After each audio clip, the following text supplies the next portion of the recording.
la India, uno siempre está sentado sobre un volcán. Dalhousie, gobernador general de la India. Acompáñenos en la aventura de los errores pasados para que comprobemos juntos que la humanidad es historia. Yo soy Isabel Olvera. Y yo soy Israel Olvera. Traemos sobre la rebelión de los cipayos.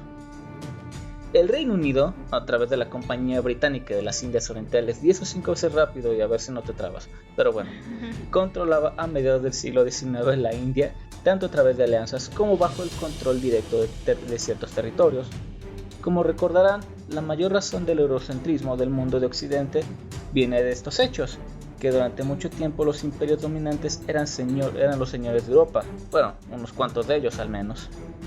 Si bien los británicos renunciaron a una administración directa manteniendo los sistemas tradicionales de gobierno de cada etnia, su actuación pronto se vio afectada en la vida de los pueblos originarios, y esto debido a la introducción de costumbres occidentales como la difusión del cristianismo, ya saben, un clásico en la historia de la humanidad. Entre sus actuaciones más problemáticas destacan la prohibición del matrimonio entre niños y de la cremación de las viudas. No estamos diciendo que estemos de acuerdo con el matrimonio de niños o la cremación de viudas, pero esas eran costumbres en el entierro de su esposo, conocido como sati, lo cual, aunque un cambio brusco en ese sentido, dejando de lado las creencias religiosas, sí es un cambio a mejorar, pero bueno, eso es noticia para otro día. Para empezar, hoy en día sabemos la importancia del correcto desarrollo en las primeras etapas de un humano, lo que incluye que un niño pueda ser un niño y no ser vendido a un adulto que después lo tratará a su antojo y abusos tanto físicos como mentales. Y no nos hagan hablar de lo obviamente incorrecto de la tradición de Sati, que por cierto aquí mencionaré algo sobre ella. Pues más exactamente fue un 4 de diciembre de 1829 donde el político inglés William Bentinck dijo: "Oh cielos, tranquilícense gente", y prohibió esta práctica que se desconoce el momento exacto en que comenzó a hacerse de forma regular. Y diciendo textualmente en una de nuestras fuentes, en la Edad Media era habitual que las mujeres viudas en la India practicasen el ritual sati. Esta costumbre hinduista mandaba que a la muerte del marido la mujer se quemase viva, así como lo oyen, sobre la pira funeraria, testimoniando así su amor y devoción. Esta ceremonia era practicada especialmente por las mujeres de sacerdotes y militares, las castas más altas, que consideraban propiedad del marido. Obviamente veían con normalidad este trágico final. Uy sí, gran amor eso de que te maten sí o sí en caso de que tu esposo fuera importante, ¿no? Súper intenso, pero ¿qué le vamos a hacer? Así eran las cosas antes. Pero, regresando al tema que nos atañe, fue James Audrey Brown Ramsay. Otra vez, digan eso 5 veces rápido y van a ver si no se traban. 10º conde y luego primer marqués de Dalhousie, quien a sus 35 años fue elegido como el gobernador más joven de la India británica y estuvo al mando de dos compañías coloniales, las guerras Sikh y la guerra birmana. En la primera, los oficiales de la compañía desencadenaron una guerra con motivos muy vagos, venciendo un ejército asiático equipado a la europea, en reconocimiento de que habían actuado sin órdenes.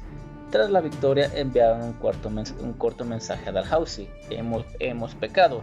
Sin embargo, nadie juzga a los generales victoriosos. A fin y al cabo, si lo haces, bien te darán unas palmitas y te dirán que no lo vuelvas a hacer.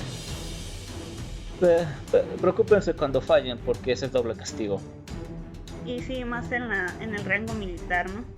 Y continuando, en el caso de Birmania, se trató de una campaña de castigo que terminó con la anexión de la zona de Rangoon. Además, la explotación económica por parte de la metrópoli de los recursos indios agravió aún más el resentimiento de los nativos frente a la ocupación británica. Un imperio aprovechándose para crecer de la explotación de los territorios que tomaron, no la veíamos venir. Fue como se les obligó a cambiar los cultivos tradicionales que componían la base de la dieta tradicional por otros como el té, café, algodón, destinados al comercio internacional. Le hace lo que les convenía a ellos. El sistema aduanero británico favorecía la importación de tejidos baratos del Reino Unido que arruinaron a los telares tradicionales indios, ya saben, como lo que habíamos hablado con Tupac Amaru, y la razón de las rebeliones en Perú. En ese tiempo, las telas grandes motivos de destrucción y control económico por alguna razón. Y bueno, por último, los señores británicos establecieron una ley llamada la Doctrina del Lapso, que establecía que cada vez que muriera un terrateniente, si este no tenía un heredero de sus tierras, pasarían a propiedad de la compañía. Para controlar la cada vez más compleja realidad de la India, la compañía disponía de un ejército privado. No, porque no me sorprende. En vía de muchos estados hasta hacia 1857 estaba compuesta por unos 257,000 soldados de la India y unos 40,000 casacas rojas británicos. Los soldados nativos de infantería reconocidos como cipayos, del persa sepahi, que significa soldados, eran reclutados entre todas las castas, excepto de los brahmanes y del Rajasthan. Que si quisiéramos hablar de este punto en específico, pues sería un podcast dedicado solo a esto, porque atentos, no solo es un sistema de miles de años que ha sobrevivido porque no queremos cambiar, sino que se tiene contado cerca de 3,000 castas, que a su vez están divididas en 25,000 subcastas, así como lo oyen, cada una en función de una labor específica, porque obviamente el hijo de un alfarero nunca lo dejarían ser un doctor. Para no hacer la historia larga, estos dos mencionados son de las castas altas. Los brahmanes principalmente son maestros e intelectuales y sacerdotes, claro que sí. Y los del Rajasthan antes eran los guerreros y los gobernantes, porque pues así dice su libro sagrado en este caso, ¿no? Un dato curioso es que mientras yo leía acerca de este tema, los brahmanes, que eran esta casta de los sacerdotes y demás, ellos no tenían permitido salir de la India, ya que si salían de la India perdían su casta. Que por cierto, eso mencionaremos un poco más adelante también. Continuando con la introducción a toda esta rebelión, pues el resentimiento empezó a crecer rápidamente entre los cipayos debido a lo que mencionamos, no solo por la discriminación racial y bajos sueldos, que ya es malo, que bueno, ya de entrada es malo, ¿verdad? Además, los británicos tenían poco respeto por las costumbres locales, un clásico que siempre pasa. En 1856 se decidió el envío de unidades indígenas a Birmania. Esta actuación, que desde el punto de vista occidental no tenía importancia, pero para los indios era diferente, ya que significaba la pérdida de la posición social, como mencionamos, de los soldados, ya que según la costumbre, aquellos que atravesaban las aguas negras perdían su casta de origen al abandonar la India. Así que prácticamente por salir de un territorio ya no valía el supuesto designio que nadie puede romper, que dioses tan quisquillosos los de los hindúes. Mira, nosotros no estamos aquí para criticar la religión, pero miren, ya le tiramos al catolicismo, al cristianismo y a cualquier religión que se nos ponga enfrente. El hinduismo no va a ser un caso diferente. Y como hemos dicho, no se critica creer en algo o la fe, se critica cómo el ser humano siempre ha usado esta situación pues para el control, ¿no? Y lo más terrible es de que en India pues le sigue funcionando. Lo curioso de todo esto es la gota que derramó el vaso, o más exactamente el detonante. Bueno, lo siento tener que decirlo, porque fue el uso de un fusil, exactamente. Ya saben, normalmente es por una muerte en específico. Este era el llamado Enfield modelo 1853. Se propagó el rumor de que los cartuchos de papel que contenían los proyectiles para el rifle estaban cubiertos de una combinación de grasas de cerdo y vaca, algo que para la población musulmana e hindú era tabú consumir. Los británicos no le prestaron atención al descontento y cuando al fin propusieron que los nativos hicieran su propia grasa para conservar los cartuchos, ya era demasiado tarde. Típico. Bueno, para el 26 de febrero de 1857 en Meerut, los cipayos del regimiento número 19 de infantería de Bengala se negaron a usar los nuevos cartuchos. 2 días después, cerca de Calcuta, un soldado indígena llamado Mangal Pandey hirió a un sargento británico. Oye, si quieren saber más acerca de este señor, incluso una película de él se llama Un hombre en contra de un ejército. Mira, podremos a ver si luego la compartimos por ahí en nuestro Instagram o así, y cuando la veamos igual podemos hablar un poquito de ella, ¿no? Es una película hindú, creo que la película está subtitulada en inglés, pero porque la pueden encontrar. Se ordenó la muerte de un soldado nativo y este se negó. Posteriormente fue capturado el atacante y ejecutado junto al que se había negado a capturarlo. Además, el regimiento 34 de Bengala al que pertenecían fue disuelto para evitar un motín. Pero poco a poco, distintas unidades a lo largo de la India se fueron negando a usar los cartuchos. por lo que fueron duramente castigados. 10 años de trabajos forzosos y desposajados de su rango y uniforme. Ahora supongo que la mayoría conoce este dato de que en la cultura hindú no se come carne de vaca y los musulmanes les pasa lo mismo con el cerdo. En el caso de los musulmanes pues es porque lo consideran carne impura. En el caso del hinduismo viene de su relación con Krishna, la encarnación del dios Vishnu, uno de los más importantes.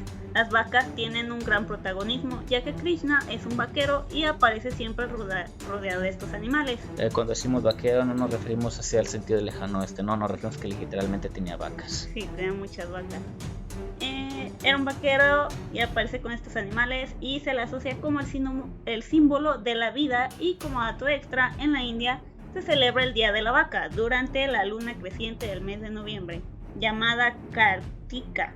Se le conoce como la fiesta de Gopashtami, durante la cual se les baña y decora en el templo y se dan ofrendas para que su vida continúe.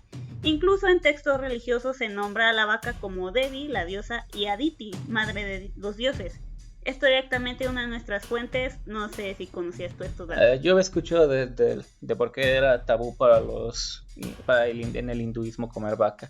En lo que sí les voy a fallar es que la verdad no recuerdo el por qué en el Islam les tienen prohibido comer cerdo. Es porque según sus escrituras Dios designó que el cerdo era impuro y no debía de comerse.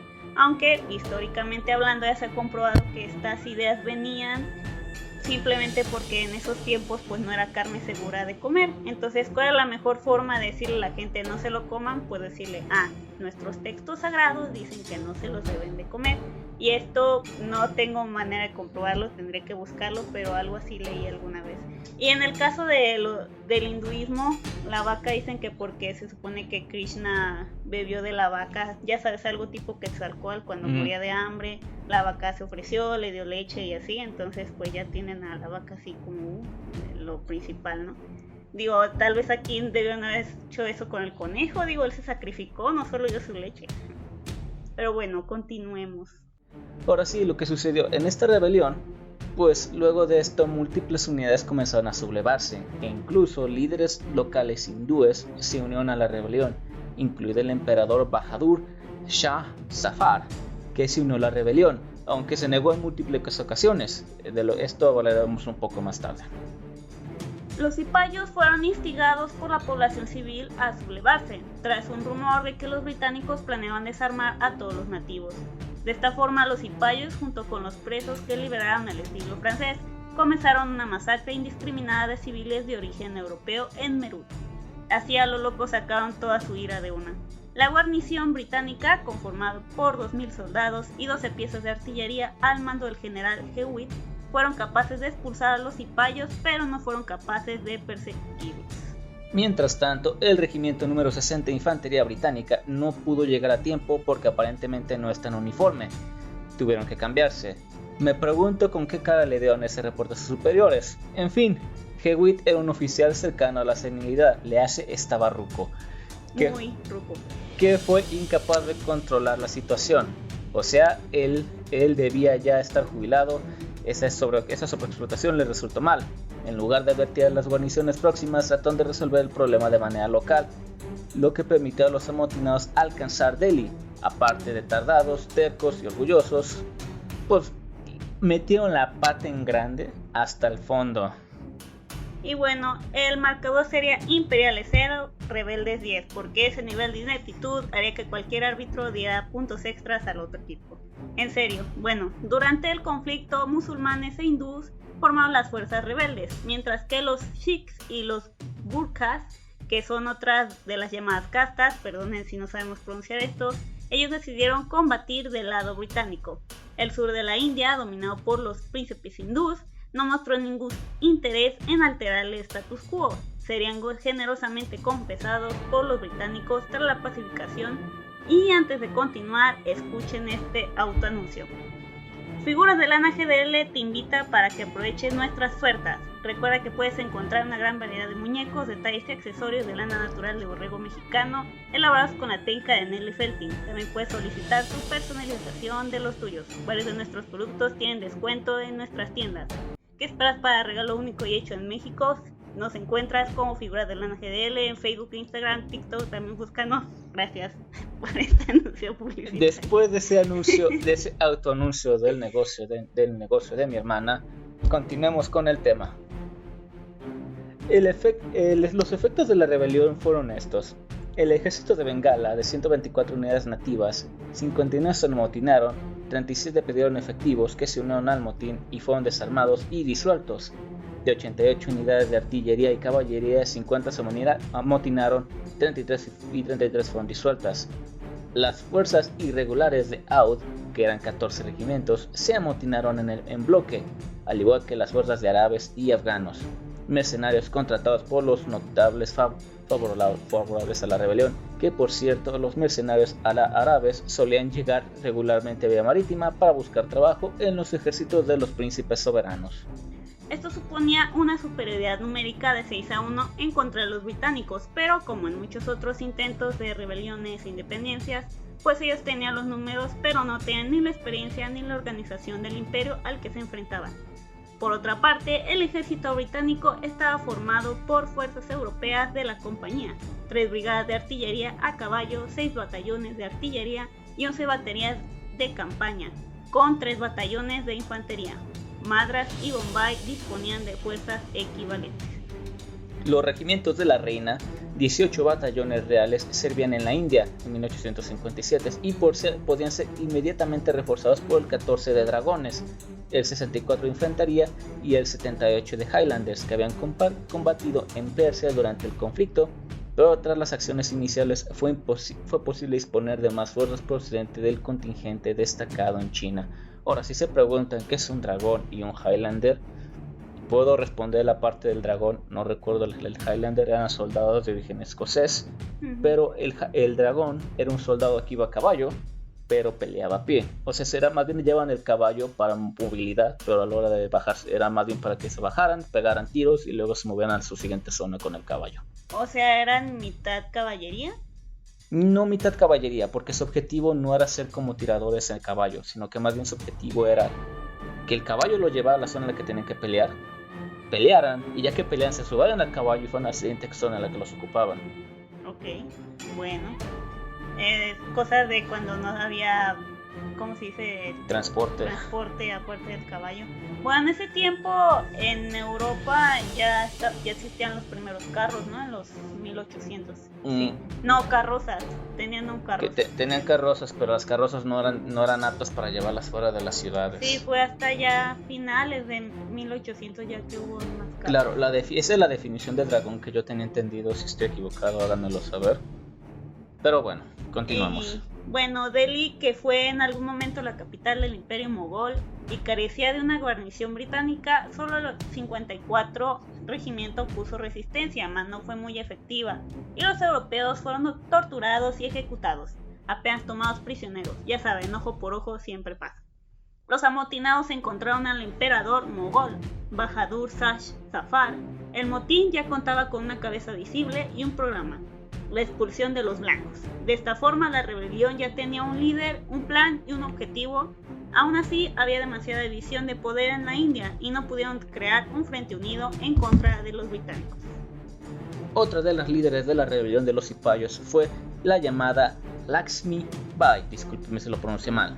Apoyando a la rebelión de los cipayos, condenó la matanza de los civiles ingleses ejecutada en la llamada masacre de los campos de Yanshi, llevada a cabo por los cipayos. Ella misma escribió cartas a la Compañía de las Indias Orientales explicando que ella no ordenó ninguna matanza y pidió disculpas. Por cierto, Lakshmi Bai fue muy importante en la resistencia de Yanshi. Por el hecho de ser mujer, su nombre y acciones han sido tapados de la historia por el ultrapatriarcalismo. Esta palabra le va a gustar mucho a las feministas. De hecho, la persona que escribió el libro acerca de esta mujer, porque en la India no escribieron de ella, este libro lo escribió una mujer, una autora feminista. Yo eso patriarcado, eso de ultrapatriarcalismo es demasiado. Suena redundante, pero ese libro donde sale que esa frase lo escribió una mujer feminista, no recuerdo en este momento dónde era ella, pero lo escribió una mujer europea, porque en la India como que la quisieran tapar. Pues siempre, ¿no? Y y por los que han querido dar un protagonismo solo a los hombres, ¿verdad? Que lideran una rebelión, en el caso de los cipayos, por parte de los indios. De hecho, aquí está. Sí, por suerte el libro de Catherine Clement, que es la que menciona mi hermano, nos da una visión nueva sobre quién fue Rani de Yanshi, quien fue proclamada regente de Yanshi y gobernó en nombre del heredero menor, uniéndose al levantamiento contra los británicos. Rápidamente organizó sus tropas y asumió el cargo de los rebeldes en la región de Bundelkhand. Lakshmi creó algo nuevo en las filas de los cipayos, mujeres soldados. ¿Escuchan? Sí, en la India. Pero bueno, mujeres soldados entrenadas por ella misma, de distintas castas, religiones y tribus, a cabalgar, luchar, retirarse y disparar y recargar. Muchas mujeres protagonizaron la defensa de Yanshi, pues Hansi, contra las tropas británicas. Digamos que es Yanshi o Yansi, depende si lo quieres pronunciar tipo inglés o creo tipo que es Yanshi más bien. De hecho fue una mujer Moropant, una mujer musulmana y la primera esposa del marido de Lakshmi Bai, la que lideró la artillería de los muros de Yanshi. Este protagonismo de las mujeres nunca se había dado en la India durante la administración mogol o la confederación maratha o Rajputa. Pues Rajput, no sé cómo se... ¿Rajputa? Perdón, no es una grosería, así dice la palabra. Es que no sé si se pronuncia Raj, porque creo que es Raj. Raj. Que yo sepa, la J la pronuncian como aquí pronuncian la X o la SH, maya, ¿no? Como si fuera SH. Sí, como si fuera bueno, SH. la Confederación Maratha o Rajputa. Estas acciones fueron aprobadas y aplaudidas por muchos oficiales cipayos rebeldes, por otros no tanto, sabemos que principalmente porque era mujer. Como siempre. La rebelión de los cipayos fue derrotada el 20 de junio de 1858, ya que a pesar de los logros militares no se había podido alcanzar una fuerte unidad entre los rebeldes y los de distintos reinos y religiones. Con la victoria británica, con la mayoría de los líderes asesinados o desterrados, hubo una represión sistemática contra lo que los simpatizantes de la rebelión. Contra los que eran los simpatizantes de la rebelión, ahí me atropié yo. Creándose así el Raj británico, que supuso la completa dominación de la India y Pakistán bajo la administración del Imperio Británico. Para terminar la historia de esta reina, Lakshmi Bai se unió a otros dignatarios indios para luchar de nuevo contra los ingleses. Recuerden que los de la India son indios, no todos son hindús. El último enfrentamiento tuvo lugar en la batalla de Gwalior. Vestida de soldado, la reina de Yanshi cabalgó con valentía entre las tropas inglesas, muriendo en lo que sería su última batalla. Una de las grandes atrocidades del Imperio Británico tras la caída de la rebelión fueron los conocidos encañonamientos, sí, es tan cruel como suena, que se basaban en atar a un enemigo a la corona de un cañón, le hace la parte del frente del cañón, y desmembrándolos de un disparo. No, pues sí. O sea, literalmente te amarraban al cañón, primero cargaban el cañón, te amarraban y luego lo disparaban para que volaras por los aires como si se tratara de una montaña de sangre y víscera. Por si no fuera poco, la idea de atarte 4 caballos que literalmente no podían desmembrarte bien y que te tenían que quitar y cortarte cachitos después. Ahora, este castigo fue considerado uno de los más duros. Bueno, ya aparte de que el hecho de que mueres, no sé por qué, bueno, ya vean por qué se refiere a esto. Ya que el desmembramiento del cuerpo del difunto no se puede realizar un entierro en condiciones y su alma no llegaría nunca a hallar la paz ni el paraíso, esto bajo los términos del hinduismo. Y bueno, en general tampoco creo que en el... Bueno, no, los católicos no, ya los calmamos con esas ideas de que según tu tipo de muerte te pueden pasar cosas. Además al menos durante el siglo XVIII y XIX ya fuimos más pragmáticos en nuestras ejecuciones y era más de cortar cabezas y colgarlos, ya no íbamos tanto a la tortura, no es por ufanarse. ¿Cuál es el tipo del que va a aparecer en el próximo capítulo? El que hizo famoso las guillotinas en Francia. Ay, este francés loco. Bueno, a ese tipo le gustaría tu razonamiento. Obviamente es mejor quitar cabezas más rápido. Es más rápido y menos cruel, pero bueno, ser menos cruel no te quita el hecho de ser un genocida. Solo significa que eres un genocida menos sangriento, pero un genocida a fin de cuentas. Y bueno, ya matarlos era suficiente, pero la táctica del miedo a partir de las salvajadas es un ¿cómo se puede decir? Es una táctica de miedo clásica. Tras más de un año de combate, se firmó un tratado de paz en el 8 de julio de 1858. Como consecuencia del motín, la India pasó de manos de la Compañía Británica de las Indias Orientales a la Corona Británica. Se nombró un ministro del gobierno británico como responsable de la India junto a un virrey que componían el ejecutivo de la India. Y sí, solo de una rebelión, no de la independencia de la India. Sí, porque esto fue en 1857. Ya la independencia de la India fue mucho después, e incluso hasta 1980 y tantos, por fin el gobierno británico no, estoy confundiéndome. Pero no fue tan allá. No, se me estoy confundiendo con China. Pero la cosa es que el gobierno estuvo todavía bajo gobierno británico hasta entrados principios del siglo XX. Y por ejemplo, hablando del Imperio Británico, en China, la ciudad de Beijing, la capital, seguía en gobierno británico como hasta el 1984, que fue cuando por fin los británicos le regresaron el gobierno de Beijing al China. Así que más rápido cayó el muro de Berlín que el Imperio Británico. Claro que sí. O no, pero los del problema eran los alemanes, que los malditos que torturaron a los judíos. Sí, no vean a los malditos ingleses. Siempre se me hace tan hipócrita. Obviamente no voy a echar la culpa a los ingleses actuales, pero sí es cierto que siguen echando ahí tierrita a su propia historia. Y no, miren a los alemanes, ellos son los malos de la historia moderna. La quieren echar por debajo de la, ¿cómo se le dice? De la alfombra. De la alfombra. O debajo de la mesa, como también se dice, ¿no? Pues la cosa es que los imperios colonialistas, la verdad es que no quieren soltar el poder, y por eso es que muchos imperios tienen esos vestigios de gobierno en una entrada del siglo XX, porque simplemente no querían soltar el hueso. Sí, mientras lugares como México o España pues están en sus guerras civiles, ¿verdad? O sea, ya nos estábamos matando y ellos también se estaban matando entre ellos, ¿verdad? Ya no se estaban buscando la libertad del pinche imperio que nada más nos suelta la rienda del poder.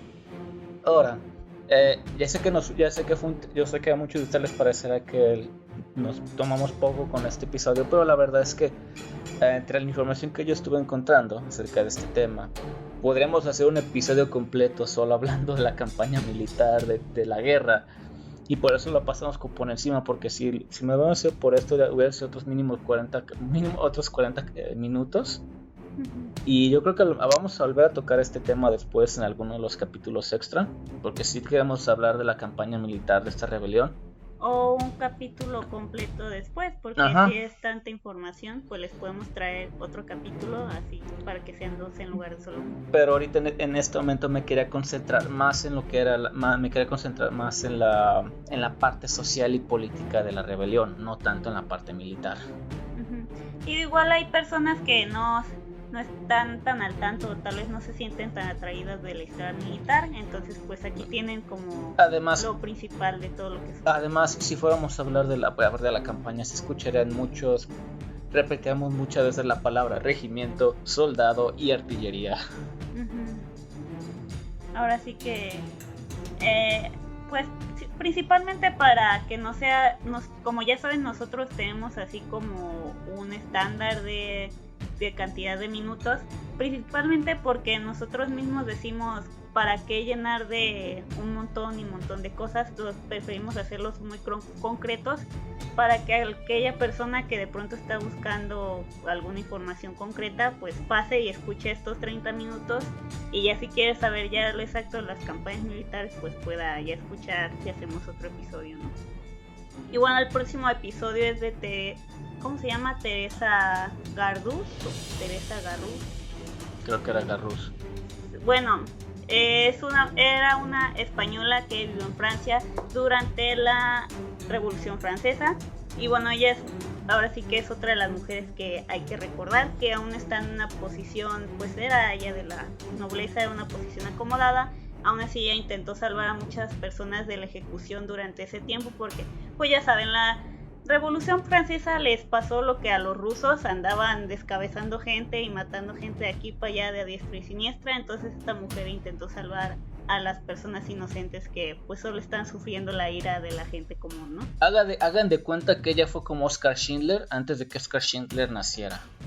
Sí, entonces pues como saben, aquí estamos a favor de seguir promoviendo, aparte de temas desconocidos, por la historia de la importancia de diversas mujeres que por tanto tiempo pues se han ido dejando de lado, ¿no? Hay que rescatar, y a fin de cuentas es parte de la historia y pues hay que recordarlos también. No tanta historias desconocidas, sino más bien como de historia desconocida en español, porque por ejemplo este tema de la rebelión de los cipayos, yo lo he escuchado hablar mucho en canales de YouTube, por ejemplo en inglés.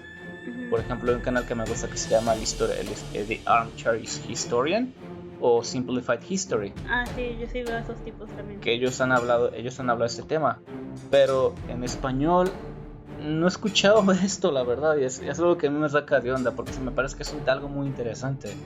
Sí, creo que aquí esta es la verdad, pues ahora sí que la educación en los países de habla en español pues es muy deficiente en muchos aspectos, ¿no?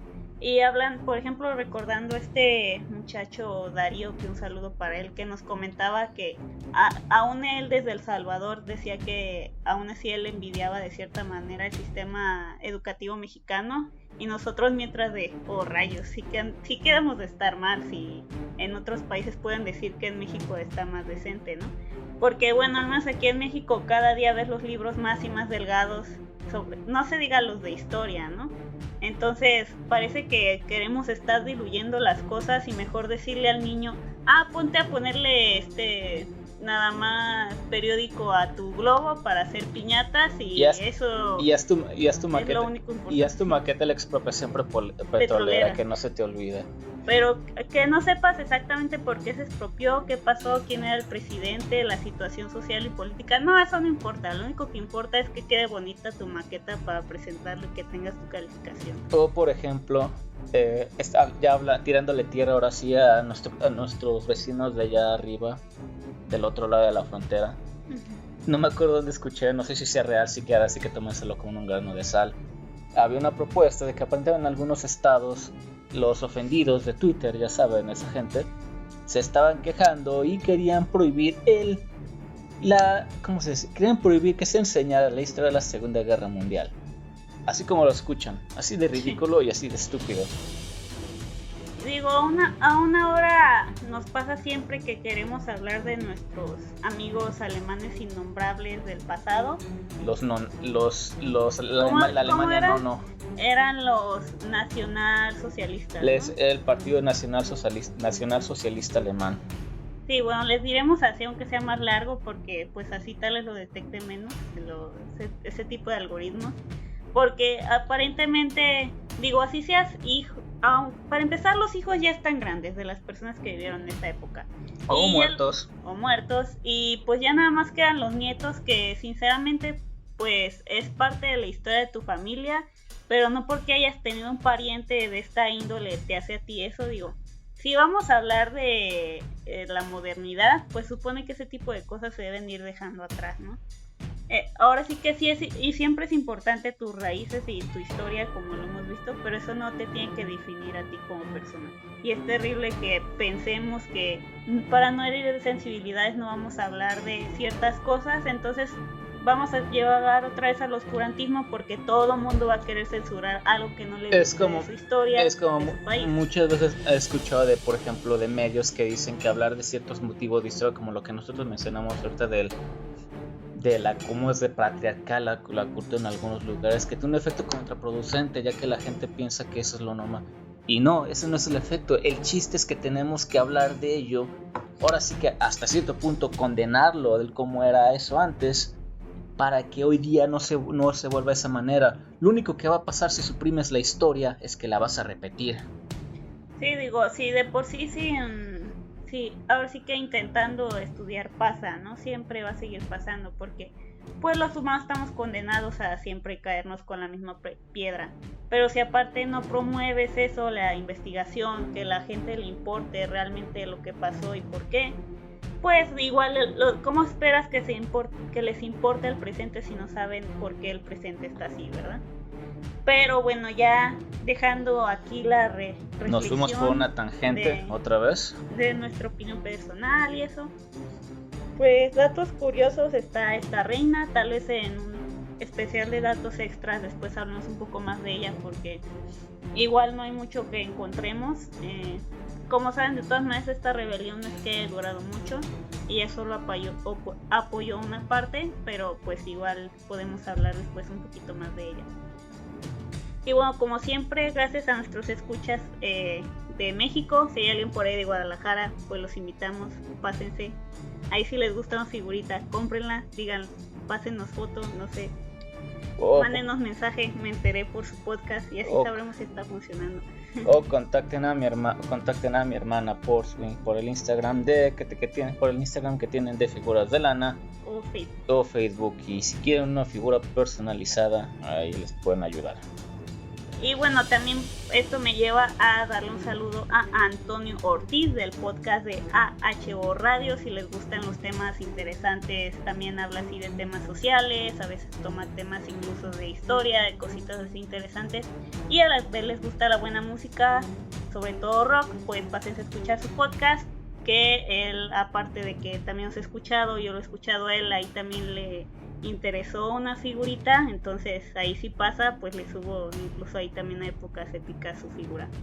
Y bueno, como siempre, la gente de Bélgica se ha seguido multiplicando. Un saludo por allá. ¿Saben? Gracias por escucharnos. Es curioso que nuestro segundo número más alto de escuchas no es en Latinoamérica, es en Bélgica. Ajá. Ya que España está en tercer lugar. En nuestras métricas tenemos a México en primer lugar, Bélgica como segundo, España como tercero, Ecuador como cuarto, Estados Unidos en el quinto lugar, y tenemos ser mexicanos en Estados Unidos. Y es más, ahora salió algo diferente. Tenemos a personas de Alemania y Canadá, algo que no nos había tocado en los episodios anteriores. Uh-huh. A lo mejor es alguien con una VPN que se metió con la VPN en Alemania para ver el Netflix de Alemania, tal vez, no sé. O tal vez sí es alguien de Alemania que está queriendo aprender español y se pasó a escucharnos. Tal vez vio algún capítulo que le estábamos tirando así como siempre, a que no nos dejan decir la palabra prohibida. Y bueno, también es como decir Voldemort. Es más, la próxima vez que hablemos del Partido Nacional Socialista Alemán, lo vamos a decir Voldemort. El señor Voldy de la historia moderna. Lord Baldomero. Y bueno, aquí también mandaré un saludo a la gente que nos ha dado like últimamente en Facebook. Ya estamos más cerca de los 200 likes, por cierto, muchas gracias. El último que nos dio like fue Elvis Joel Esteban Matamoros. ¿Chido tu nombre, viejo? Muy original.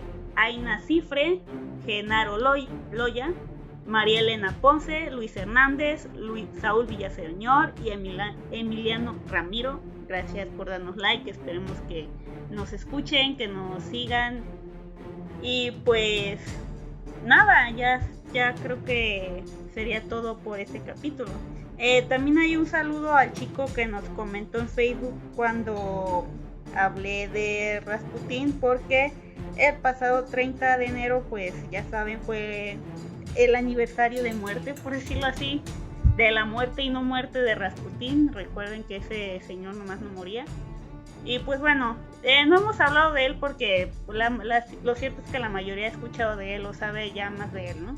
Es un tema muy quemado. Igual si les gusta, si los quieran escuchar, nosotros no tenemos problema hablando de él. Solo díganos en Facebook o en Instagram si es algo que les interesaría escuchar. Yo creo que después podemos tocar su tema porque hay mucho hilo de donde cortar, solo de la vida de este señor, o sea, sin hablar de la vida de los Romanov, sin hablar de toda la revolución rusa, sin hablar de toda la situación de Rusia en ese momento, pues hay un montón de cosas que se puede hablar de esa época, ¿no? Y bueno, este señor pues pasó a la historia por ser un depravado sexual, que diga, por ser quien ayudó a los Romanov con su hijo enfermo. Pero, y por ser un depravado sexual. Bueno, también yo digo que siempre estuvo metido en la política ese señor, o sea, estaba metido en todos lados. ¿Sí? Yo creo que al meterse con tanta gente se enteraba aún más cosas. ¿no? La vieja confiable de conseguir información. No llegas a ser amigo de la zarina de Rusia sin ser una figura políticamente importante. No, y en este caso, pues, esto tiene que ver también con lo religioso. Se sabe que la zarina, ¿ella qué era? Era de los ¿cuáles son los extremistas cristianos que se separaron? Ortodoxos. De hecho, ella de la iglesia ortodoxa. De hecho, Rusia en aquel entonces, la religión del Estado era el ortodoxismo, o como se diga. Y bueno, el señor Rasputín pues venía de, digamos, de una secta de la iglesia ortodoxa que, bueno, no puede salir cosas muy extrañas de las sectas de otras religiones. Y bueno, digamos que pues la zarina le faltaba afecto. Y yo digo que como tantas veces ha pasado siempre, ¿no? Que la gente se cega por sus guías espirituales y pues como lo veía como su salvador y todo esto, pues así que no crean que se metían o algo así. La verdad es que eso no es históricamente comprobable. Le pasó lo que a María Antonieta, que pues la gente no la quería y le estaban sacando tierra y le inventaban mentiras para dejarla mal parada. O Elizabeth Bathory, esa mujer que la acusaban de ser una vampira y bañarse en sangre de vírgenes, y al final de cuentas fue simplemente una treta por sus rivales políticos para deshacerse de ella. Así que no dejen que le sigan vendiendo ese tipo de historias. Recuerden que siempre hay verdades a menos de que haya pruebas. Sí, en el caso de esta mujer, pues, digo, aún en los 2000 tiene poquito que ya se empezó a sacar esto a la luz, que ella no hizo nada de lo que se le atañe y todo eso. Mira, también se le podría dedicar un capítulo a las mentiras. Miren, era una mujer política, y como toda persona la política mentía, apuñalaba a gente por la espalda, y yo creo que en algún momento se llegó a ser de algún rival político. Vamos, era el medioevo. Pues se supone que todo pasó porque, pues ya saben, no querían una mujer en el poder, y si no recuerdo, su cuñado, el hermano de su esposo fallecido. No, lo que yo me refiero es que a lo mejor esta mujer no era una perita en dulce, porque era una política. Pues no, nadie en la política. Pero una política. Pero alguien se quiere deshacer de ella, no le convenía ahí, pues le echaron todo este muerto encima para que la encarcelaran. Y la única prueba siempre fue el supuesto diario que ella tenía, porque nunca se vio que llevara muchachas, como se decía, nunca se vio que tiraran cuerpos por las ventanas, como se decía. Todo esto fue una gran campaña de difamación. Pero bueno, ya nos fuimos por una tangente muy grande. Fue mucho a despedida. Esperamos. Investiguen, no crean lo primero que les dicen. Ahora les vamos a dejar nuestras fuentes. De hecho, dentro de nuestras fuentes hay un artículo bastante extenso de esta rebelión. Es de una revista digital, es un artículo bastante largo. También de la Enciclopedia Británica sacamos ahí algunos datos. De Muy Historia, que es otra de nuestras fuentes confiables, de ABC Mundial, de BBC y cosas así para otros datos. De la revista de Historia Hoy también, ahí también va a estar los links, se los vamos a pasar en Facebook, si los quieren ver. Entonces pues ya, ahora sí, ya por fin, adiós. Como saben, pásense a leer, sigan leyendo, no crean tampoco que tenemos la última palabra. Nosotros somos dos simples mortales igual. Nosotros nunca hemos pretendido ser las personas que decimos nosotros somos la última palabra. Es más, si alguno encuentra que nosotros a lo mejor cometimos algún error, a lo mejor simplemente me quieren echar tierra porque no sé pronunciar palabras de idiomas extranjeros, díganoslo. Neta que no nos vamos a enojar. Bueno, ahora sí que para eso estamos, ¿no? Para aprender entre todos. Y ahora sí, pues, hasta luego. Nos escuchamos la próxima semana. Bye, bye. Bye, bye. Adiós.